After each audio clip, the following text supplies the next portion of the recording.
Hello friends, आज का अपना टॉपिक है क्लासिफिकेशन ऑफ पॉरीफेरा। इससे पहले की जो वीडियो थी उसमें मैंने बताया था जनरल कैरेक्टर्स ऑफ पॉरीफेरा, और इसमें हम करेंगे क्लासिफिकेशन।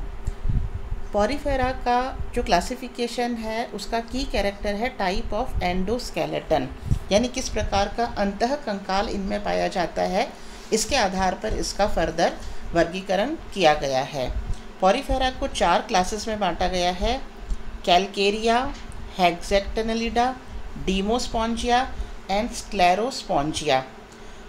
कैलकेरिया में CAL से हम याद रख सकते हैं कैल्शियम, यानी कैलकेरिया के अंदर कैल्शियम के बने हुए स्पिक्यूल्स पाए जाते हैं। हेक्सेक्टनलिडा में सिलिका के बने हुए स्पिक्यूल्स पाए जाते हैं, और यह जो स्पिक्यूल्स होते हैं यह षट अर्य प्रकार के होते हैं। षट अर्य प्रकार के होते हैं, इसलिए इसका नाम क्या है, हेक्साएक्टिनलिडा। ठीक है। डीमोस्पॉन्जिया और स्क्लेरोस्पॉन्जिया में शब्द आ रहा है स्पॉन्जिया स्पॉन्जिया, यानी इनके अंदर मुख्य रूप से क्या पाया जाता है, एंडोस्केलेटन में स्पॉन्ज फाइबर पाए जाते हैं। स्पॉन्ज फाइबर पाए जाते हैं। डीमोस्पॉन्जिया में स्पॉन्ज फाइबर के साथ साथ में सिलिका के स्पिक्यूल्स भी हो सकते हैं या दोनों हो सकते हैं, और स्क्लेरोस्पॉन्जिया में सिलिका के स्पिक्यूल्स और स्पॉन्ज फाइबर होते हैं, और उसके बाहर कैल्शियम कार्बोनेट का कवच पाया जाता है। यानी अंदर क्या है, सिलिका के स्पिक्यूल्स हैं और स्पॉन्ज फाइबर हैं, और उसके बाहर का जो आवरण है वो कैल्शियम कार्बोनेट का पाया जाता है। इस प्रकार से इनके जो नाम हैं ये किस पर बेस्ड हैं, एंडोस्केलेटन किस प्रकार का है इस चीज़ पर आधारित है। अब हम लेते हैं इनका कॉमन नेम। कैलकेरिया का कॉमन नेम है चॉक स्पॉन्ज। हम जानते हैं कि चॉक किसका बना होता है, कैल्शियम का, तो इसका कॉमन नेम क्या है, चॉक स्पॉन्ज। हेक्सेक्टिनलिडा क्योंकि सिलिका के स्पिक्यूल्स होते हैं और सिलिका जो है वो चमकता है तो एक ग्लास या ट्रांसपेरेंट अपीयरेंस देता है, इसीलिए इसका कॉमन नेम है ग्लास स्पॉन्ज। डीमोस्पॉन्जिया, डीमो का मतलब होता है पीपल, जनता, तो डीमोस्पॉन्जिया के जो स्पॉन्ज होते हैं इनकी जो कंटिकाएँ होती हैं वो ज़्यादा पैनी नहीं होती हैं, और इनमें स्पॉन्ज फाइबर्स जैसे होते हैं, और सिलिका के स्पिक्यूल्स होते हैं लेकिन वो ज़्यादा पॉइंटेड नहीं होते हैं। तो लोग इसे किस काम में लेते थे, लोग इसे स्नान करते टाइम पर शरीर को मलने के काम में लेते थे, इसीलिए इसको क्या कहते हैं, बाथ स्पॉन्ज कहते हैं। तो ये है इनके कॉमन नेम। कैलकेरिया क्या हो गया, चॉक स्पॉन्ज, हेक्सेक्टिनलिडा हो गया ग्लास स्पॉन्ज, एंड डीमोस्पॉन्जिया का कॉमन नेम है बाथ स्पॉन्ज। अब हम लेते हैं इनके अंदर जो स्पिक्यूल्स पाए जाते हैं वो किस प्रकार के हैं। कैलकेरिया के अंदर पाया जाने वाला जो स्पिक्यूल है वो सरल प्रकार का होता है, ट्राई या टेट्रा रेडियल। ट्राई, ये 3 पॉइंट बताए हैं मैंने, 1 2 3, ट्राई। टेट्रा यानी 4, ठीक है। तो किस प्रकार का होता है, ट्राई या टेट्रा रेडियल प्रकार का स्पिक्यूल होता है। हेक्सेक्टिनलिडा जैसे कि नाम से ही पता चल रहा है हेक्सा, तो हेक्सा रेडियल स्पिक्यूल इसमें होता है, और इसके जो स्पिक्यूल्स होते हैं ये माइक्रो एंड मेगा स्पिक्यूल्स होते हैं, छोटे या बड़े साइज़ के होंगे लेकिन हेक्सा रेडियल प्रकार के होंगे।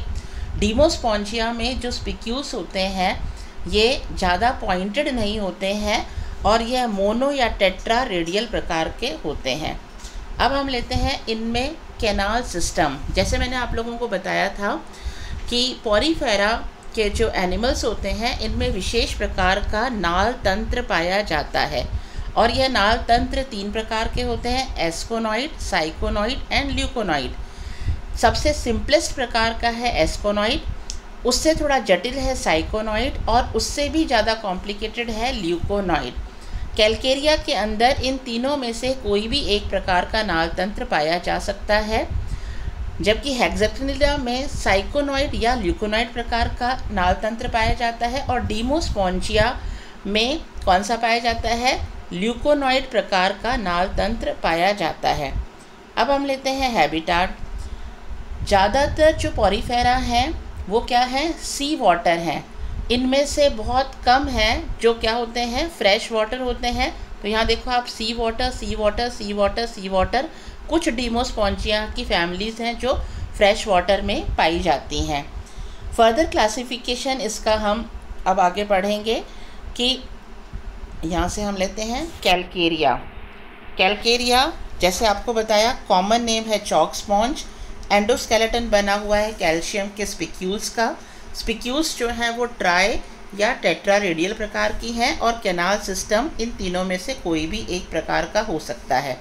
इसे दो ऑर्डर में बांटा गया है, होमोसील एंड हेट्रोसील। होमो मतलब होता है सम और हेट्रो मतलब होता है विषम।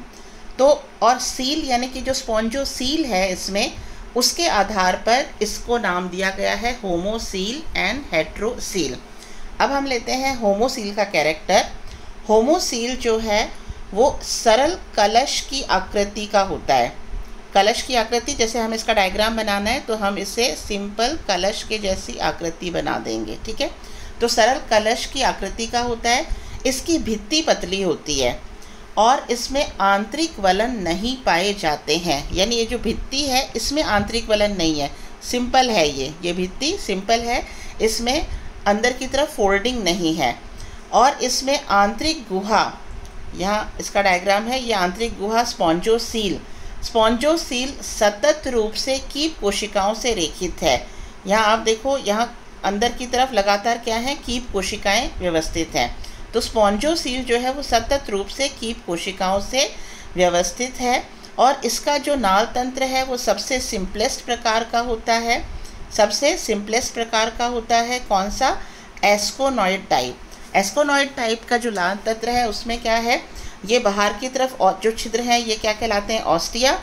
और ये छिद्र एक कैनाल के द्वारा सीधा कहाँ ओपन हो रहे हैं, स्पॉन्जोसील में ओपन हो रहे हैं।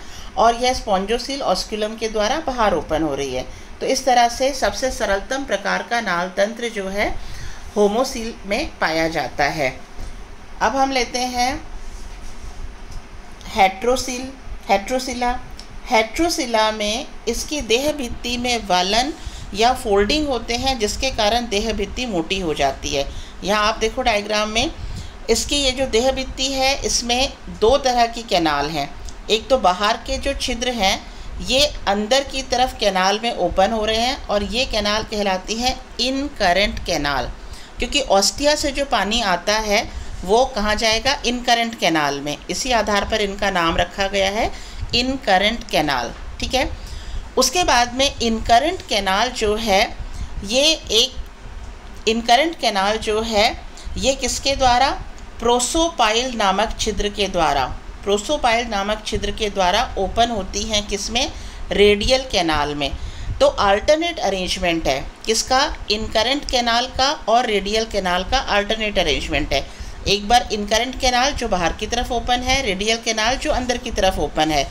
और इस तरह से इसकी जो देह भित्ति है उसके अंदर अल्टरनेट अरेंजमेंट है of incurrent canal and radial canal. Incurrent canal जो बाहर की तरफ ओपन हो रही है जहां ऑस्टिया से पानी अंदर आ रहा है, और रेडियल कैनाल जो अंदर की तरफ ओपन हो रही है। यहाँ आप देखो रेडियल कैनाल में अंदर की साइड में जो है कीप कोशिकाएं उपस्थित हैं। इसकी जो स्पॉन्जोसील है ये पूरी तरह से कीप कोशिकाओं द्वारा रेखित नहीं है, जिस तरह से हमने यहाँ पर देखा, ठीक है। तो इस तरह से जो होमोसीला हैं उनकी जो देह भित्ति है ये पतली है क्योंकि इसमें फोल्डिंग नहीं है, जबकि हेट्रोसिला की जो देह भित्ति है ये मोटी है क्योंकि इसके अंदर देह भित्ति में फोल्डिंग है और इसमें इनकरेंट कैनाल और रेडियल कैनाल अल्टरनेट अरेंज्ड हैं। और जो स्पॉन्जोसील है ये किसके द्वारा ओपन हो रही है, ऑस्क्यूलम के द्वारा बाहर ओपन हो रही है। हम इसको एक बार वापस देख लेते हैं। हेट्रोसील की देह भित्ति में वलन या फोल्डिंग के कारण देह भित्ति मोटी हो जाती है। संपूर्ण स्पॉन्जोसील में कशाप कीप नहीं पाए जाते हैं, ये केवल कहाँ पाए जाते हैं, फ्लैजिलेटेड कॉइनोसाइट्स कुछ रेडियल कैनाल्स में ही पाए जाते हैं। और इसका जो कैनाल सिस्टम, यानी इस प्रकार का जो कैनाल सिस्टम है इसे क्या कहते हैं, साइकोनॉइड प्रकार का कैनाल सिस्टम, यानी जिसमें जो देह भित्ति है उसके अंदर इनकरेंट कैनाल और अल्टरनेट अरेंजमेंट है रेडियल कैनाल का, ठीक है। अब हम लेते हैं इनका एग्जाम्पल। होमोसिला का एग्जाम्पल है ल्यूकोसोलिनिया और हेट्रोसिलिया का एग्जाम्पल है साइकॉन। एक बार हम इनका डायग्राम देख लेते हैं। ये देखो, ये डायग्राम है साइकॉन का। इसमें देखो ये जो देह भित्ति है ये मोटी है, और ये ऊपर का जो छिद्र है ये क्या है, ऑस्क्यूलम, और बाहर छोटे छोटे जो ऑस्टिया है वो ओपन हो रहे हैं किसमें, इन करंट कैनाल में। और फिर रेडियल कैनाल किसमें ओपन हो रही है, रेडियल कैनाल ओपन होती है स्पॉन्जोसील में। और ये डायग्राम है ल्यूकोसोलिनिया का। इसकी देह भित्ति पतली होती है, ये डायग्राम में दिख रही है, ट्रांसपेरेंट टाइप देह भित्ति दिख रही है पूरी इसकी। अब हम लेते हैं नेक्स्ट इसका क्लासिफिकेशन। यहाँ लेते हैं हम इसका हेक्सेक्टेनेलिडा, ठीक है। तो हेक्सेक्टेनेलिडा जो है इसका कॉमन नेम क्या है, हेक्सा मतलब 6, और तो 6 क्या है इसमें, हेक्सा रेडियल प्रकार की स्पिक्यूल्स हैं, ठीक है। इसका कॉमन नेम क्या है, ग्लास स्पॉन्ज, क्योंकि ये ग्लास की तरह जो सिलिका है वो ट्रांसपेरेंट होती है तो ग्लास की तरह अपीयरेंस देती है। एंडोस्केलेटन किसका बना है, हेक्सा एक्टिन प्रकार के सिलिका के स्पिक्यूल्स हैं। एक जालक समान संरचना बनाते हैं जिसके कारण कांच जैसा ये दिखाई देता है। इनकी बॉडी कैसी होती है, या तो सिलेंड्रिकल होगी या कॉनिकल होगी। और इनमें कैनाल सिस्टम किसका प्रकार का पाया जाता है, और जटिल प्रकार का यानी ल्यूकोनॉइड प्रकार का कैनाल सिस्टम इसमें पाया जाता है। इसे 2 ऑर्डर में बांटा जाता है, हेक्सास्ट्रोफोरा एंड एम्फीडिस्कोफोरा। ये जो नाम दिए गए हैं ये दिए गए हैं इनमें उपस्थित जो कंटिकाएं हैं उनकी संरचना के आधार पर। वापस यहाँ देखो, हेक्सास्ट्रोफोरा यानी कंटिकाएं षट अरीय होती हैं, और कंटिकाएं में एम्फीडिस्क नहीं मिलती है। ये डायग्राम है इसका, षट अरीय प्रकार की कंटिका, और इसमें एम्फीडिस्क नहीं है। दूसरा क्या है, एम्फीडिस्कोफोरा। तो एम्फीडिस्कोफोरा में क्या है, एम्फीडिस्क प्रकार की स्पिक्यूल्स होती हैं, एम्फीडिस्क प्रकार की स्पिक्यूल्स होती हैं, और इसमें कंटिकाएं दोनों ओर से लंगर समान यानी दोनों ओर से हुकों वाली होती हैं। जैसे ये कंटिका है तो दोनों तरफ से इसके हुक उपस्थित हैं, यहाँ इस तरह से हुक उपस्थित हैं। तो हेक्सास्ट्रोफोरा का एग्जाम्पल है यूप्लेक्टिला।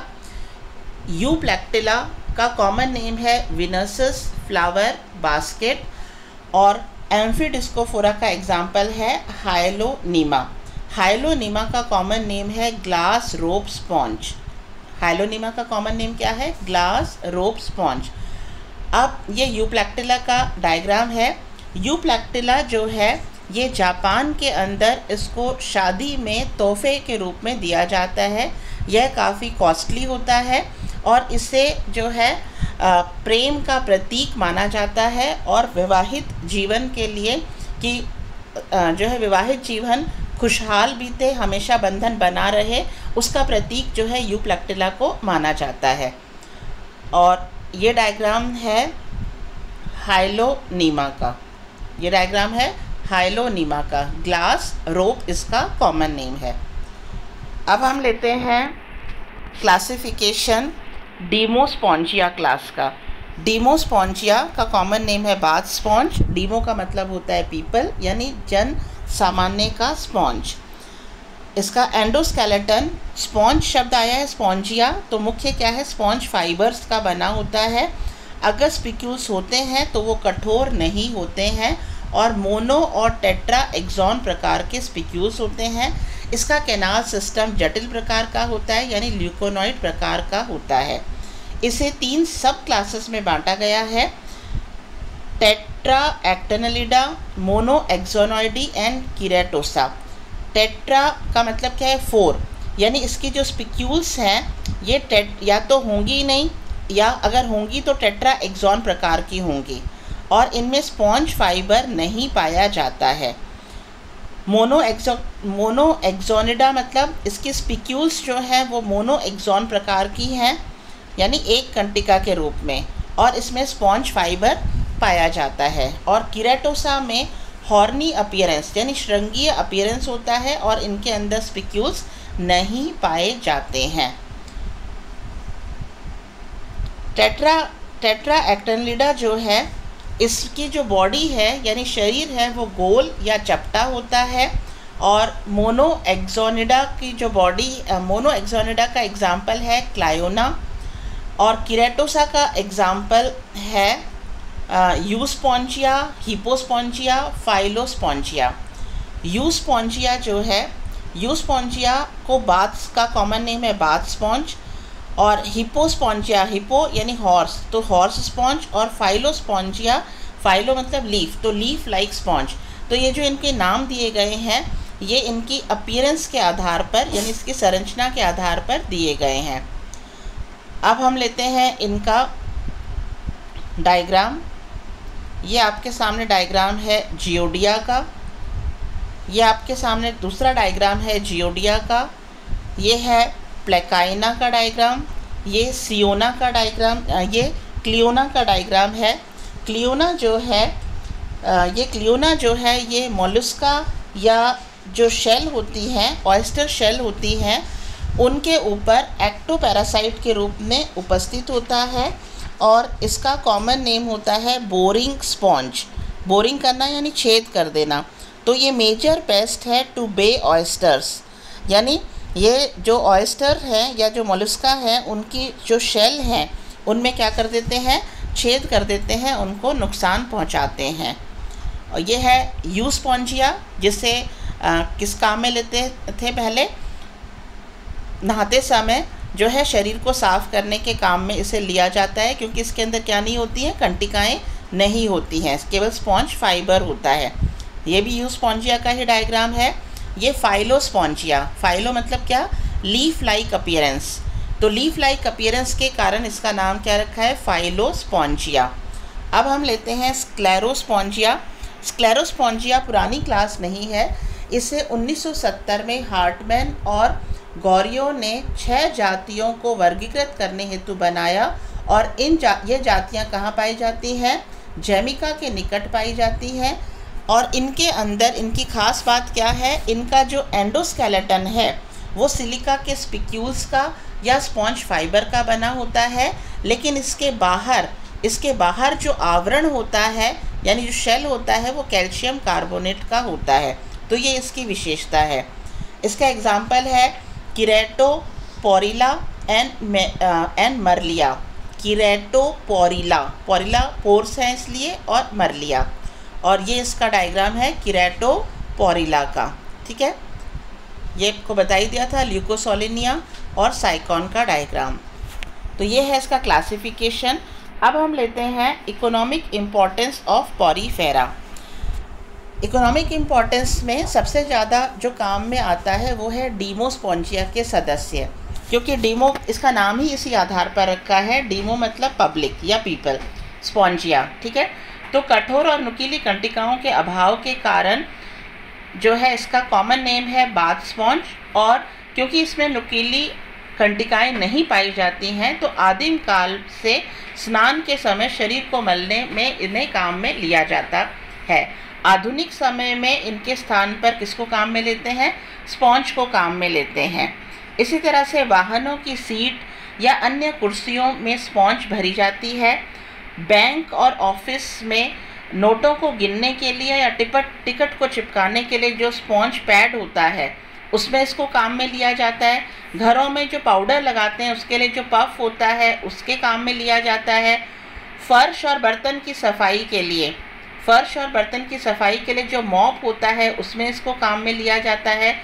स्वचालित वाहन के सर्विस स्टेशंस पर, यानी जहाँ पर जो ह्यूमन बीइंग है वो उनकी सफाई नहीं करते, बल्कि साइड में क्या लगे रहते हैं, स्पॉन्ज के बने हुए इंस्ट्रूमेंट लगे होते हैं, जिनकी सहायता से क्या होता है, गाड़ी का जो है पूरी सफाई होती है। तो क्योंकि इनके कोई कंटिकाएँ नहीं होती हैं, पॉइंटेड कंटिकाएँ नहीं होती हैं, तो गाड़ी का मैल भी उतर जाता है और उस पर खरोंच भी नहीं पड़ती है। इसके अलावा सिनेमा हॉल और रिकॉर्डिंग स्टूडियो में जो दीवारें हैं वो स्पॉन्ज के द्वारा रेखित होती हैं, जिससे क्या होता है, आवाज़ टकराकर वापस नहीं लौटती है, यानी ईगो वापस नहीं आती है और क्लियरिटी होती है वॉइस में।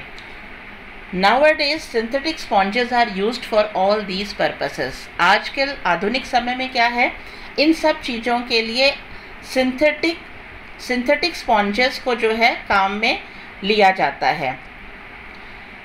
लेकिन नेचुरल स्पॉन्ज जो है ये ज़्यादा ड्यूरेबल है और इसी कारण से स्पॉन्जेस की फ़िशिंग और स्पॉन्जेस का कल्चर भी किया जाता है। अब हम लेते हैं इनकी किस प्रकार से या कहाँ पर इनकी फ़िशिंग की जाती है। Sponge phishing USA, UK, Turkey, Cuba, Japan, Syria, Egypt, यहाँ पर स्पॉन्ज फ़िशिंग बहुत ही कॉमन है। और टर्की में सबसे उत्तम गुणवत्ता वाले स्पॉन्ज के लिए टर्की जो है विश्व प्रसिद्ध है। स्पॉन्ज का जो कल्चर है, जिस तरह से मछलियों को पकड़ते हैं उसी तरह से जाल डाल करके स्पॉन्ज को कलेक्ट किया जाता है। स्पॉन्ज का कल्चर हमने पढ़ा था कि स्पॉन्ज के अंदर रीजेनरेशन और रिकॉन्स्टिट्यूशन की जो है बहुत अद्वितीय क्षमता पाई जाती है। तो इस क्षमता को उपयोग में करते हुए अनेक देशों में इनका संवर्धन किया जाता है।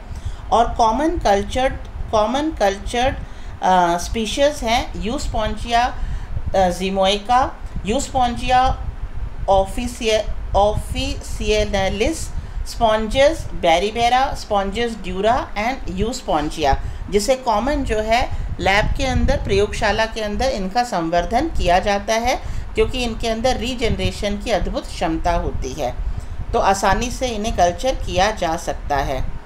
अब हम लेते हैं sponges as biological material. Biological museums में, स्कूल्स में, कॉलेजेस में इनके स्पेसिमेन रखे होते हैं ताकि स्टूडेंट्स इसे आसानी से समझ सकें, देख करके इनका कलर, इनका स्ट्रक्चर और इनके बारे में, इनका हैबिटाट और इनके बारे में सारी जानकारी जो है वो प्राप्त कर सकें। इसी तरह से स्लाइड प्रिपरेशन के लिए भी इनको काम में लेते हैं। प्रयोगशाला के अंदर स्पिक्यूल्स की स्लाइड्स बनाई जाती है, जिम्यूल्स की स्लाइड बनाई जाती है और स्पॉन्ज फाइबर की स्लाइड बना करके जो है देखी जाती है। तो इस तरह से कई ऐसे लोग हैं जो समुद्र से इन्हें कलेक्ट कर रहे हैं, स्पेसिमेन को, और इनके स्पिक्यूल्स, जिम्यूल्स या स्पॉन्ज फाइबर्स को कलेक्ट कर रहे हैं। तो कई लोगों की जीविका जो है इनसे चलती है। अब हम लेते हैं स्पॉन्जेस एज वेडिंग गिफ्ट, जो आपको पहले बताया था, यूप्लैक्टिला, जिसे कॉमन कहते हैं विनसस फ्लावर बास्केट, क्योंकि इसका अपीयरेंस बहुत ही प्यारा होता है, सुंदर होता है। ग्लास स्पॉन्ज कॉमन नेम है इसका, ग्लास स्पॉन्ज। सिलिका क्यूल्स होते हैं, इसमें बहुत ही सुंदर अपीयरेंस देता है और जापान में इन्हें विवाह के समय भेंट के रूप में दिया जाता है और उनकी मान्यता के अनुसार यह आजीवन बंधन का प्रतीक है। कई बार क्या होता है, इनके शरीर में श्रिम्प का जोड़ा फंस जाता है, मेल और फीमेल, और जो है यह सिंबल है अनडाइंग लव इन जापान। तो that's all about the classification and economic importance of Porifera. उम्मीद करती हूँ आपको समझ में आया होगा। थैंक